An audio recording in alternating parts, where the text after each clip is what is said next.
What's up guys, Coconut here from Utopia Games, bringing you another budget deck tech video. Today we're going to be looking at Incineroar GX. It's a deck that a lot of people have been working on as far as budget decks go, hoping that it's something fun and easy and competitive on the budget, and I guess I will let you know what I think of it at the end of this video. So we're going to go ahead and jump in. I'll tell you why the cards are here, why I chose some of these cards. At the end we'll go over the price, and then I'll give you my overall thoughts and score on this deck. So yeah, here's Incineroar. He is a 250 hit point Pokemon. He is a GX. He does have a cool GX attack. It does 200, and then your opponent's Pokemon is now burned. So it does end up knocking out most Pokemon that have the higher than 200 hit points. For 1 energy, he does 10 damage, and then 20 more for each of your benched fire Pokemon, which is the main reason you're playing him, just for the 1 energy attack, which is really good. And then for 2 fire and a colorless, he does Tiger Swing, which is 80, flip 2 coins, 50 more for each heads. I think I've only ever used this attack once or twice. It's really not the best attack in the world, but I think I ended up using it just to try to get super lucky and get a knockout. I don't remember if I did or not, but and like I said, his GX attack is the 2 fire, 1 colorless, 200, and now they're burned. Which is very good. I'm going to be playing 4 of this bad boy. Obviously, you're going to be playing 4 Litten, the basic, 2 Torcats. You're only playing 2 because of the rare candies. For the draw power in this deck, we used Oranguru to try to keep it at a budget. Obviously, a Shaman would be better, but we're keeping it budget friendly. Volcanion is a kind of secondary, maybe mid-game. Put the energy back on your guys after 1 or 2 of your guys have been knocked out. Plus, he can do 100 on his own if you need him to. So a backup attacker mid-game setup again. We do play the 1 Vulpix, which evolves into the 1 Ninetales to protect your stadium, which is Skyfield, so that you can keep all your Pokemon out there. It also plays 2 Entei's. Another basic Pokemon for the bench to help out with the Incineroar's extra damage, and he's actually a really good card all on his own. For 2 fire, Combat Blaze does 20 damage and then 20 more for each of your opponent's bench Pokemon. He's a very good revenge killer. If he only did 100 something damage, he can sometimes come out and just finish the job, and if they do knock him out right away, it is only a 1 prize knockout versus 2. So he can come out and revenge kill and kind of get you back in the lead on the prize trade-offs. I do play 1 Max Potion in here. I tried to play more, but I just couldn't fit them in, and sometimes I drew them and it just didn't seem to matter at all. And I'd end up pitching them to Ultra Balls or something. But the 1 Teched In is pretty cool. You can Skylight out if you need to. Super cool card. But it's basically in here to heal him up. If they don't knock him out in 1 hit and you do get the Max Potion, you can Max Potion him. It ditches just the 1 energy, then you can put the 1 energy back on him and he's up and running again, which is pretty cool. Very nice surprise sometimes when your opponent thinks they're going to get the knockout next turn and you just bring them back to full hit points. It plays 2 Nest Balls because quite a few of your fire Pokemon and even your draw supporters are basics. Plus obviously you can hit the Vulpix and the Littens if you need to. So this thing hits almost the whole entire deck. Very good card, but only 2 is necessary. I think you don't need to use it all the time. 4 rare candies because you're trying to get the Litten straight into the Incineroars and skipping over the Torticat or whatever his name is. If you can, just first turn Litten, second turn rare candy Incineroar, 1 energy. What do you know? You're good to go. You can start attacking, hopefully hitting for the high damage, or at least 110, so you can start doing 2-hit knockouts. 4 of those though for consistency. 1 Super Rod, this will let you get back if you had to ditch some cards early to Professor, or you pitch them to Ultra Ball. If they knock out your Vulpix Ninetales and you want to get them back to protect your stadium, stuff like that. Maybe grab an energy or 2 back in there. But 1 felt necessary, 2 felt overkill, so I dropped it down to 1. You could try 2 if you wanted, but I think 1's perfectly fine. 3 Trainer's Mails. I would like to put 4 in here, but budget reasons, 4. I mean, they're like $4 or $5. Let me see, what are they at? Trainer's Mails. They're at $3 each right now, which kind of kills the little bit of the budget vibe on that. 3 is fine. 4 would be better. if you can. It's just going to start getting you everything you need. Your stadium, the rare candies, hopefully it lets you get down to those. 4 Ultra Balls, pretty staple in every deck. That's just a no-brainer. 3 versus Seeker on this. Once again, I'd like it to be 4, but for budget reasons, we've kept it at 3. This just gets you back all your trainers. Kukui especially, actually, I ended up getting back quite a few times to get that extra 20 damage for the KOs. So I'm not sure if maybe upping Kukui would be good or bad, or just upping the versus Seeker to get him back quicker. But either way, 3 versus Seekers. 3 Skyfields, 4 was overkill. I did try that. 3 was the better choice for me. Don't just play it like immediately. Do it if you can attack and start dropping some guys so your Incineroar has more damage. But don't just throw it out there because it does get discarded a lot by your opponent's prizes.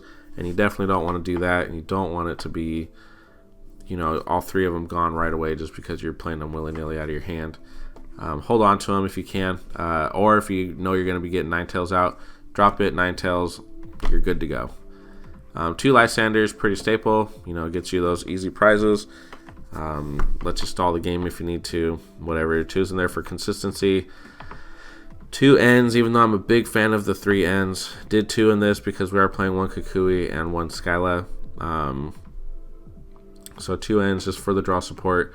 1 Kukui, the 20 extra damage is actually key a couple times for me. I think I used it once with Incineroar to get the knockout. They had a couple damage on them from an earlier attack, I think from the Volcanion. You come out there and you Kukui with the extra 20 damage, was able to get me a knockout once or twice. Plus you get to draw 2 cards, not terrible.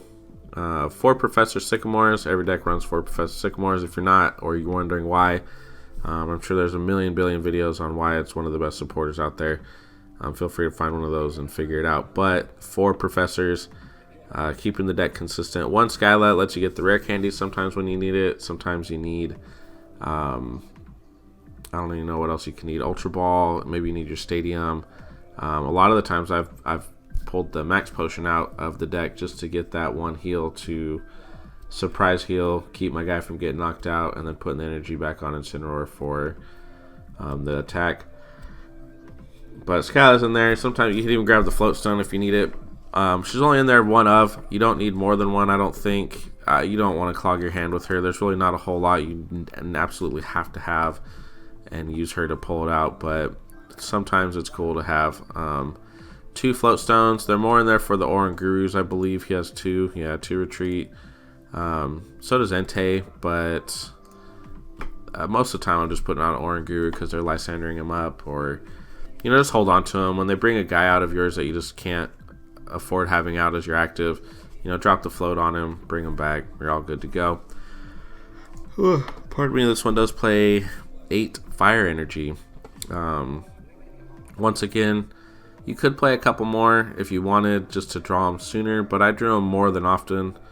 And especially since you only really need 1 for this guy's attack. And I did once or twice use Burning Roar to flip over some cards and hit the energy to put on him. So I don't think more is necessary. 8's a pretty good number. But yeah, so there's a couple cards you could change here and there. Maybe an extra Max Potion. If you have the money for it, definitely do the Trainer's Mail or Versus Seeker. There's a couple things you could replace here and there just to boost the deck a little bit. As I'm looking at it, I don't really see too much else I'd change as far as adding more in, just because of budget constraints. But so anyways, this is the deck. It did pretty well. Multiple times, you just 1 energy, you end up doing, I was averaging about 110, 130 damage per attack, which is a 2-hit knockout on everything. Sometimes you could knock things out. I did this quite a few times. You'd knock their guy out after 2 hits. Your Incineroar is nearly dead, and when you have 3 energy on him, you can just do 1 last quick attack of 200 to grab another knockout.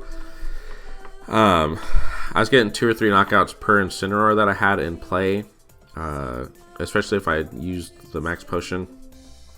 Also, Entei seemed to be pretty key in this deck too, to be honest. He was really good.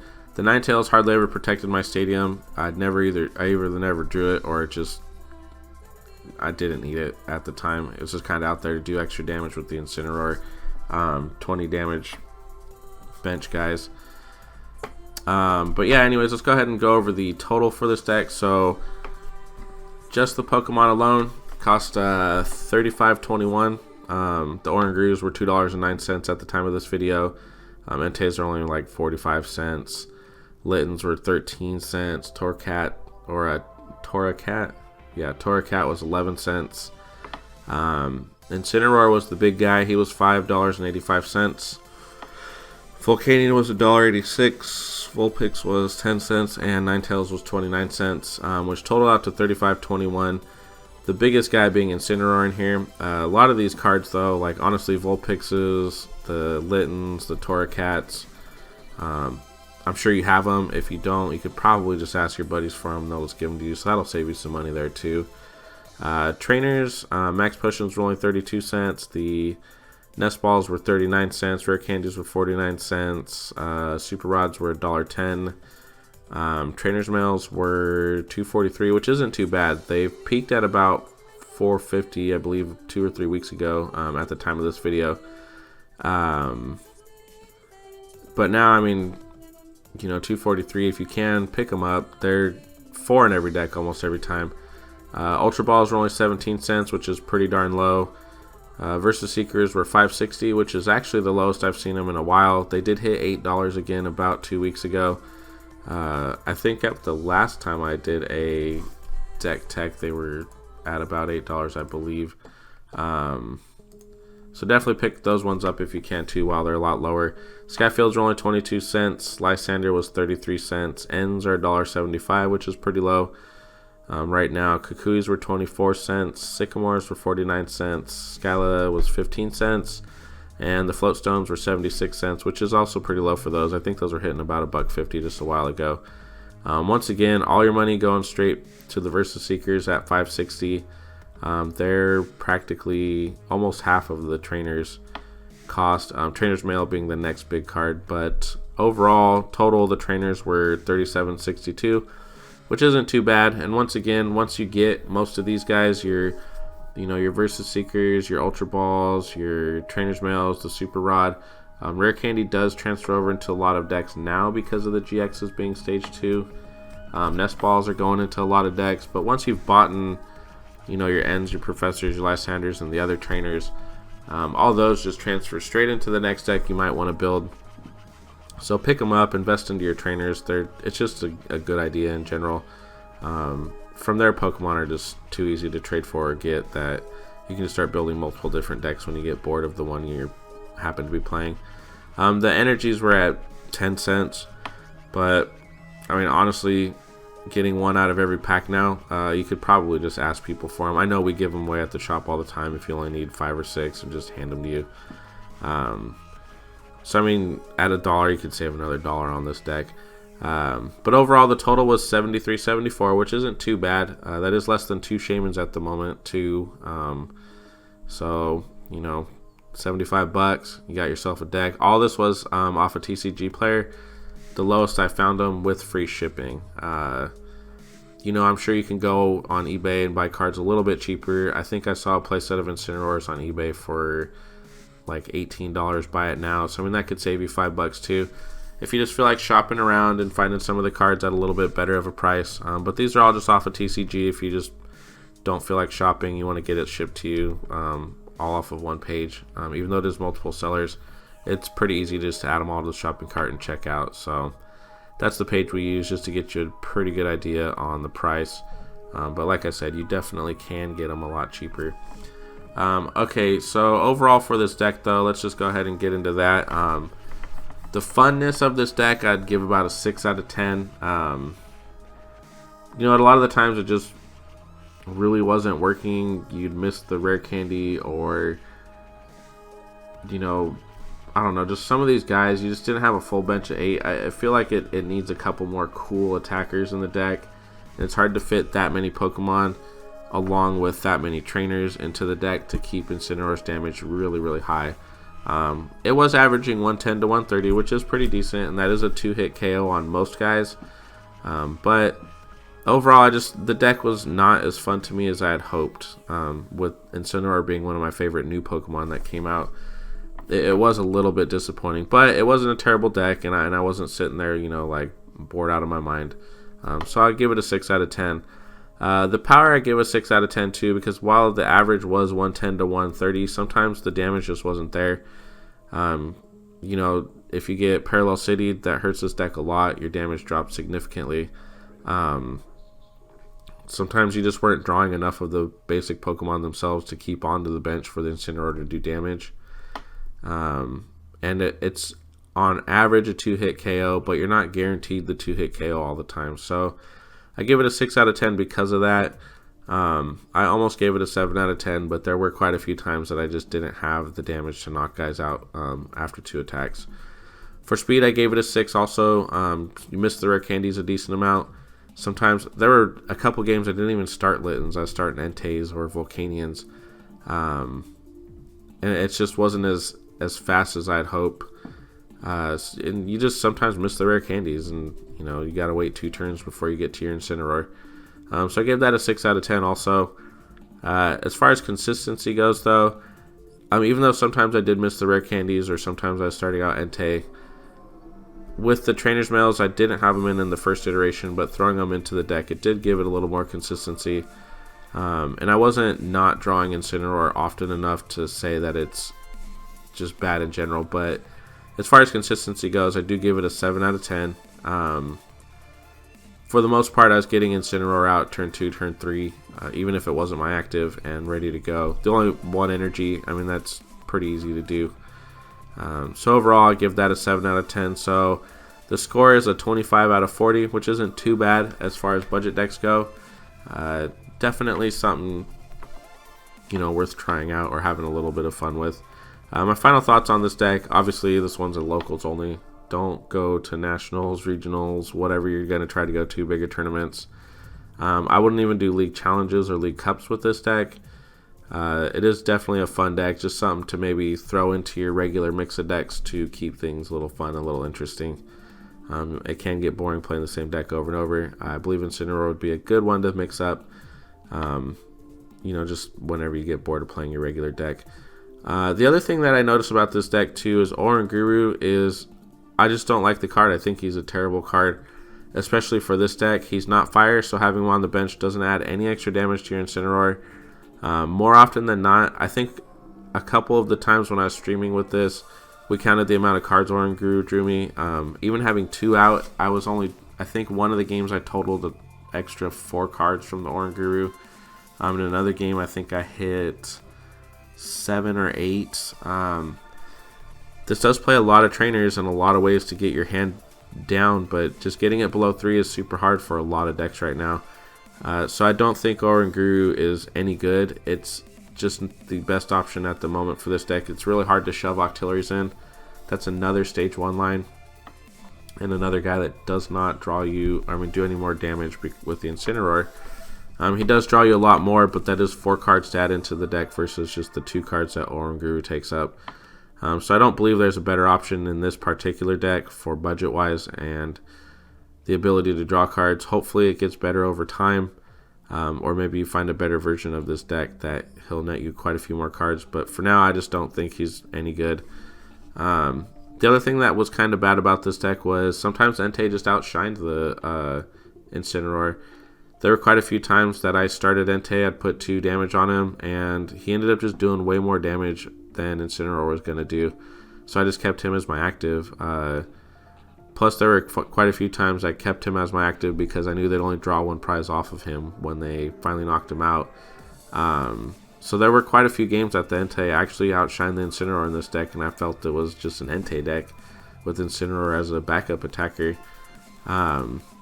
So that was one of the other problems with the deck. But overall, like I said, a 25 out of 40, which isn't terrible. Keep it at your locals. It doesn't hurt your wallet to build this deck at all.